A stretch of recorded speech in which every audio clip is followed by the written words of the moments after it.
Hi, let's talk about very important cause of primary amenorrhea, that is Turner syndrome. This is the commonest chromosomal abnormality found in females, and this happens due to deletion or partial inactivation of one X chromosome. So the female is having a genetic composition of 45XO. Now this inactivation or deletion may be either partial when we call them mosaic Turner or complete when it is called as classical Turner. This syndrome was described by Henry Turner in 1938 and it is also called as congenital ovarian hypoplasia syndrome. We can detect this syndrome antenatally in utero using certain biomarkers in ultrasound, and some of them are increased nuchal translucency, presence of cystic hygroma, presence of congenital cardiac abnormalities like coarctation of aorta, and renal tract abnormalities. They may also be associated with oligohydramnios or polyhydramnios and may sometimes cause non-immune hydrops fetalis also. On birth, they can be identified by having congenital lymphedema, webbing of neck, and short fourth metatarsal and metacarpal. During adolescence, they present as primary amenorrhea or delayed puberty. They are classically short-statured females which are having webbed neck, a shield chest, widely spaced nipples, short metatarsal, and almost normal level of intelligence. But they may sometimes have partial or quite a profound hearing loss which is associated.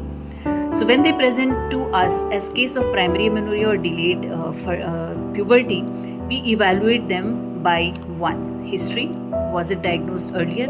2nd, by examination, I have told you the characteristics already. 3rd, by doing tests. So tests include 1. Karyotype, it is confirmatory for the condition.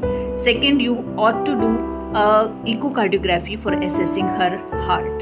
3rd is a renal tract assessment by either using ultrasound or MRI, whatever is suggested. 4th is you do a hormone profile.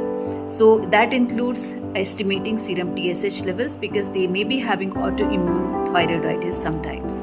2nd is estimation of follicle stimulating hormone, which obviously will be very high because they are having no ovaries, non-functioning ovaries, and it is also known as presence of streak gonads. 3rd is when you estimate anti-Mullerian hormone, it will be very low. So when we are having a karyotype which suggests 45XO, high FSH, low AMH, then we are dealing with a classical case of Turner syndrome. And you have 3 goals to manage. 1 is her height. So for her height, we replace them with growth hormone. Although they are not deficient in growth hormone, but when you give growth hormone in spikes, it stimulates their height. 2nd is induction of menstruation. So when they are having no ovaries, it means they will not be able to produce any amount of estrogen. So you give them estrogen exogenously first, and it should be started at around age of 11 to 12 years. 2nd, after some time, maybe 6 months or 1 year later, you add progesterone also. So they have a cyclical menstruation, which is obviously not normal but has been artificially induced by you. So that estrogen replacement will develop their secondary sexual characters. 3rd goal is management of their fertility because they have no ovaries, non-functioning follicles, or maybe some random 1 or 2 follicles. So it means they will be subfertile. So how do you manage their fertility? You take ovum from a donor and do an IVF and implant that embryo into this female's uterus, and she can have a pregnancy.